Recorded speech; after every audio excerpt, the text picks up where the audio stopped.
teman-teman semua, Assalamualaikum warahmatullahi wabarakatuh. Perkenalkan, saya Lia Amelia dengan NIM 245116034. Saya dari Prodi Akuntansi semester 4 kelas pagi A.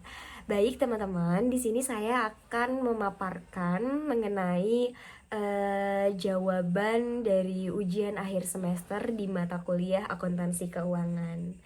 Mari kita simak videonya. Bye-bye. Baik, teman-teman, kita mulai dari soal nomor 1 terlebih dahulu ya. Nah, di soal nomor 1 ini kita diminta untuk membuatkan jurnal selama tahun 2024 dan 2025 di pembukuan PTMU terkait kepemilikan saham di PTMC, yaitu dengan metode trading gitu ya, teman-teman. Nah, kita juga diminta untuk menyajikan investasi di laporan keuangan akhir tahun 2024 dan 2025. Baik, kita langsung saja ke jawaban yang sudah saya buat. Nah, mengenai jurnal selama tahun 2024 dan 2025. Oke teman-teman, sebelumnya izin ya saya untuk melihat soalnya di sini, karena kalau di laptop ini itu dia nggak bisa di back slide-nya, soalnya saya sambil nge-record gitu teman-teman. Nah, ini juga ada catatan hasil saya potret-potret sebelum jawabannya dipindahkan ke PowerPoint ini. Baik, kita mulai saja dari tanggal 1 Oktober 2024. Nah, pada tanggal 1 Oktober 2024 ini PTMU itu membeli 100.000 lembar saham PTMC dengan harga pasar 1.000 per lembar gitu ya teman-teman. Jadi kita tinggal kalikan saja di sini 100.000 lembar saham gitu dikali dengan harga pasarnya yaitu 1.000 gitu ya teman-teman. Sehingga ini akan menghasilkan berarti 100 juta gitu.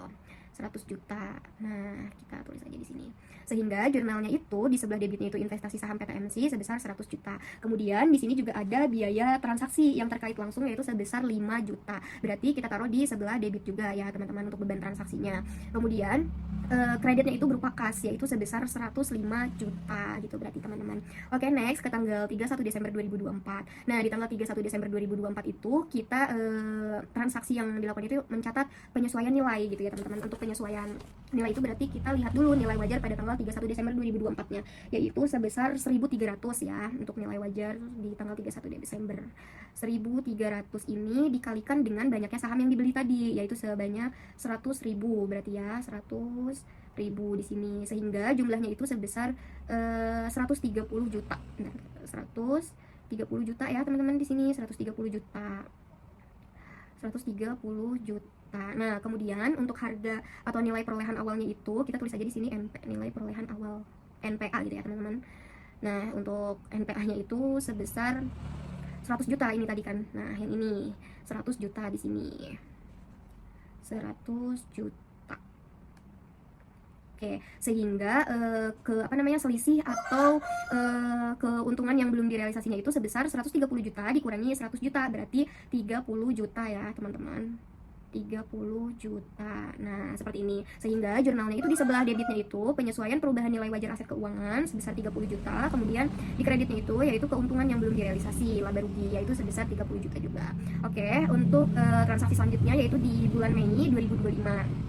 Nah, di bulan Mei 2025 itu yaitu pendapatan dividen atau penerimaan dividen ya, teman-teman. Katanya kan tadi di soalnya itu persentase kepemilikan hak suara bagi PTMU itu 10% berarti ya. 10% pembelian ini tidak menghasilkan pengaruh signifikan bagi PT MU terhadap PTMC. Nah, berarti kan 10% ya. Di sini tulis 10%.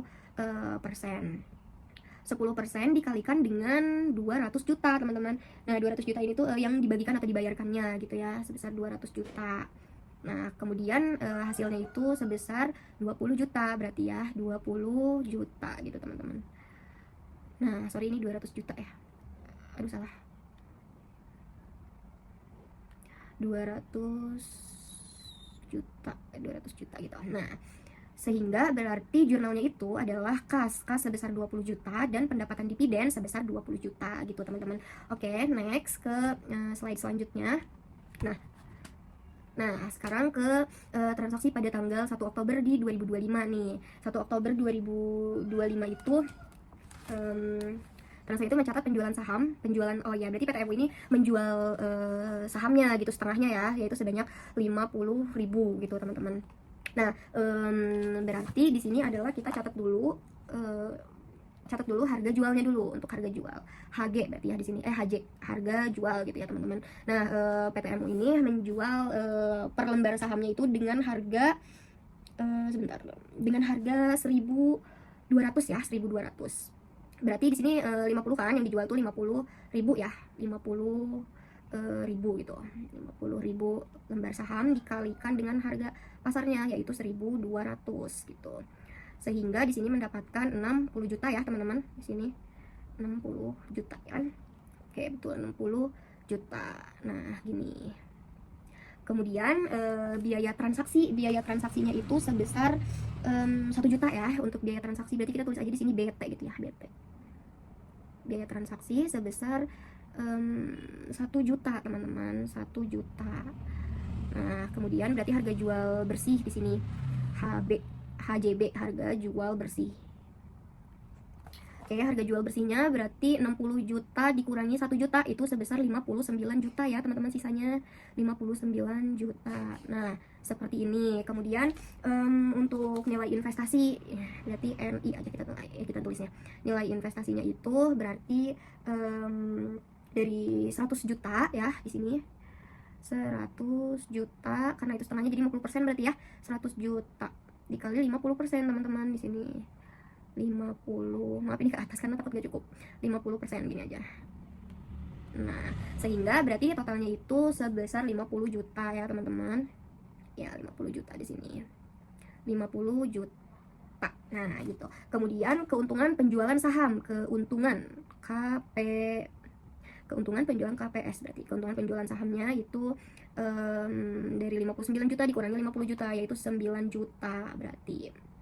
9 juta. Nah, sehingga jurnalnya itu teman-teman berarti dia mendapatkan ada kas masuk berarti ya di sebelah debit. Kemudian sebesar 59 juta yang ini ya.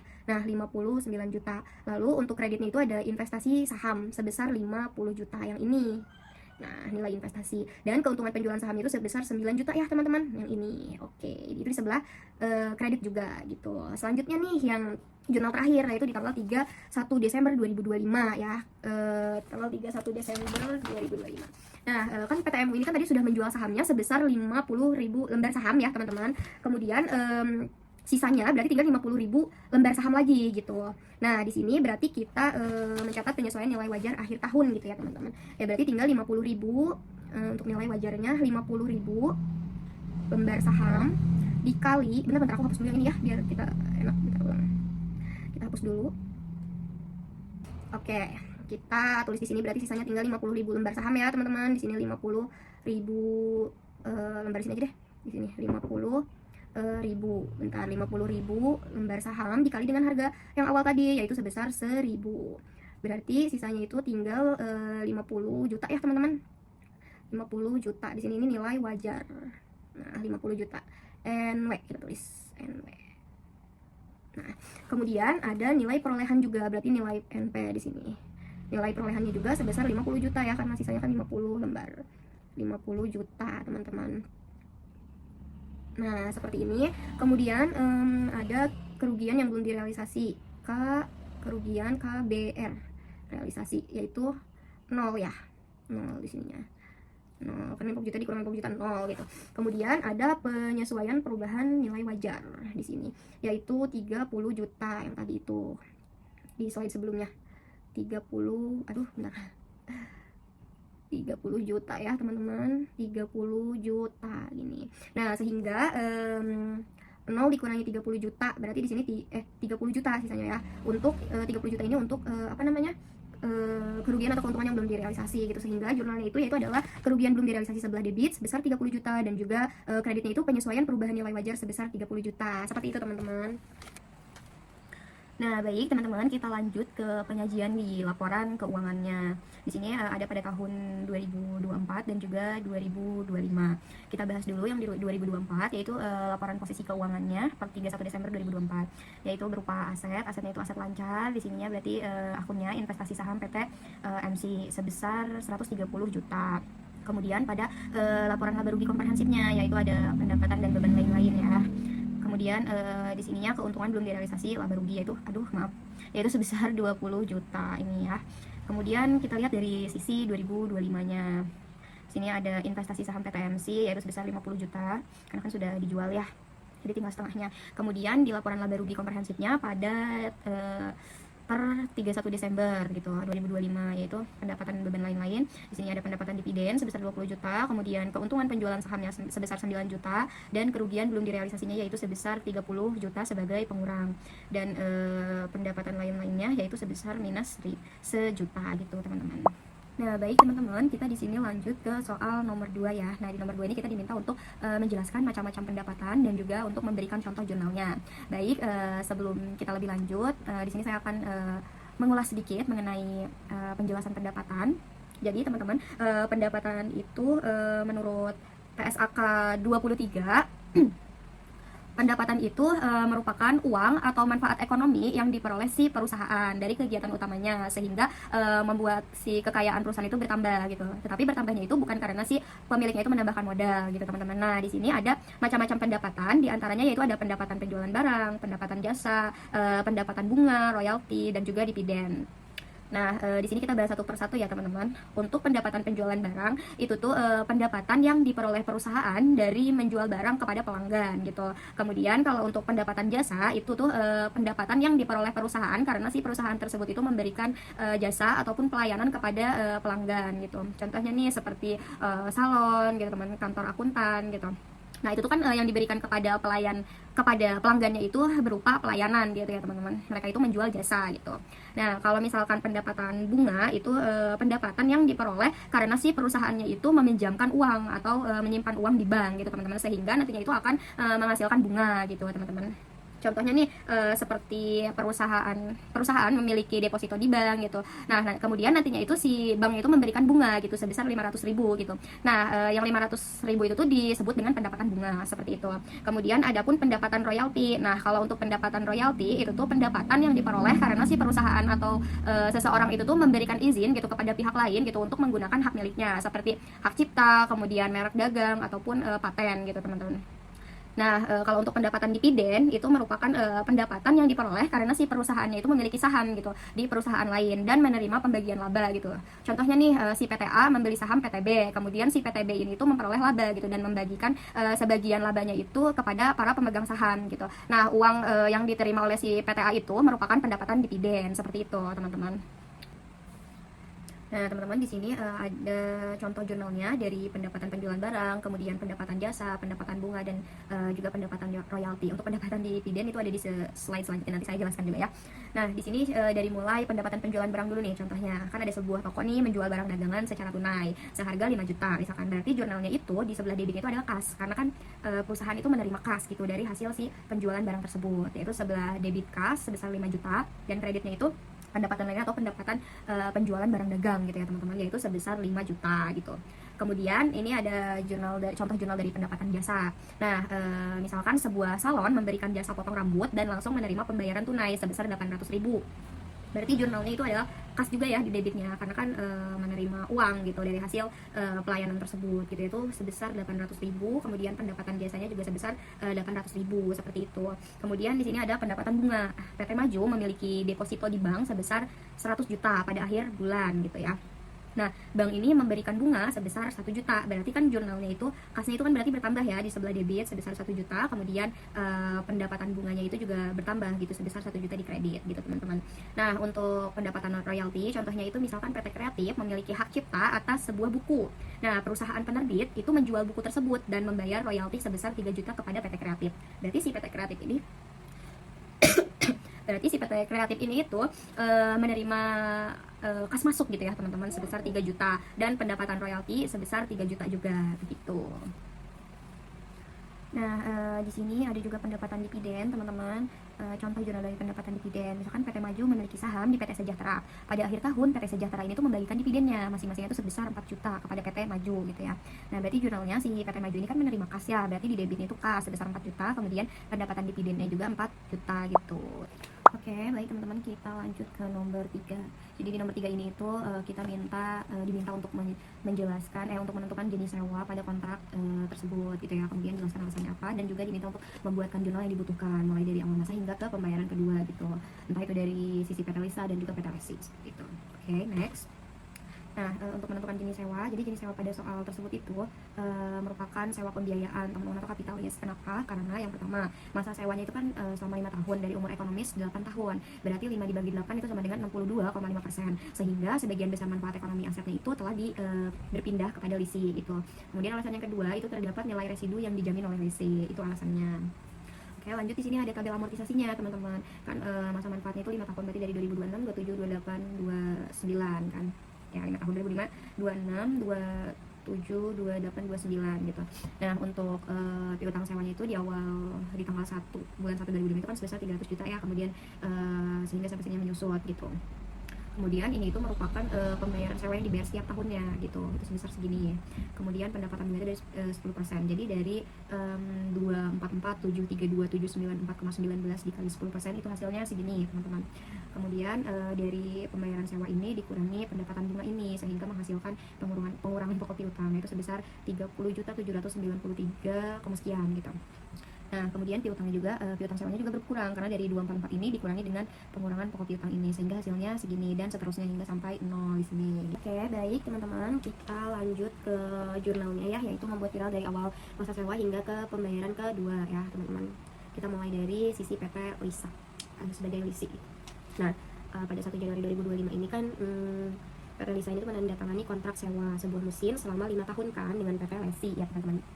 Berarti di sini tuh nilai wajar mesin saat awal sewa itu sebesar 300 juta kan.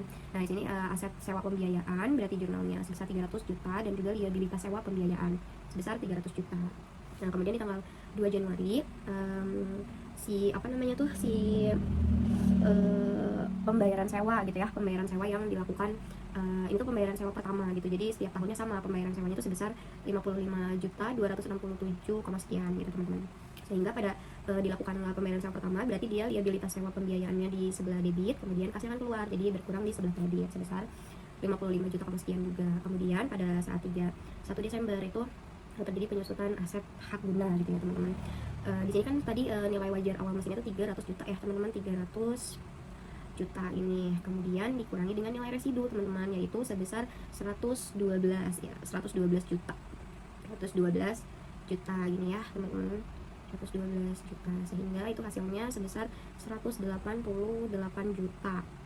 Nah, ini tuh penyusutan per 5 tahun, berarti 188 juta itu kalau misalkan penyusutan per tahunnya, berarti dari 188 juta ini dibagi 5 ya, sehingga itu mendapatkan hasil sebesar 37.600 gitu, 37.600. Nah, seperti ini. Sehingga berarti jurnalnya yaitu di sebelah debitnya beban penyusutan, kemudian di sebelah kreditnya itu akumulasi penyusutan sebesar 30.600 ya, teman-teman. Kemudian pada tanggal 31 Desember nih 2025 itu pengakuan bunga. Nah, bunganya itu kan di 10% ya. Nah, bunga implisitnya itu sebesar, bentar aku harus dilihat nih. Nah, bunga implisitnya itu sebesar 10% kan, sini 10% ya. Nah, berarti pada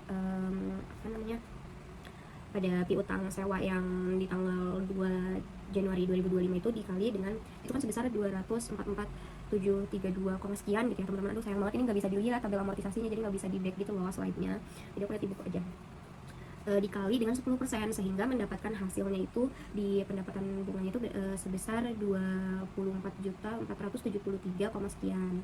Nah, ini sehingga mendapat jurnal itu adalah beban bunga sebelah debit dan utang bunga di sebelah kredit, seperti itu. Oke, next. Nah, kalau dari masih dari sisi PT Lisa.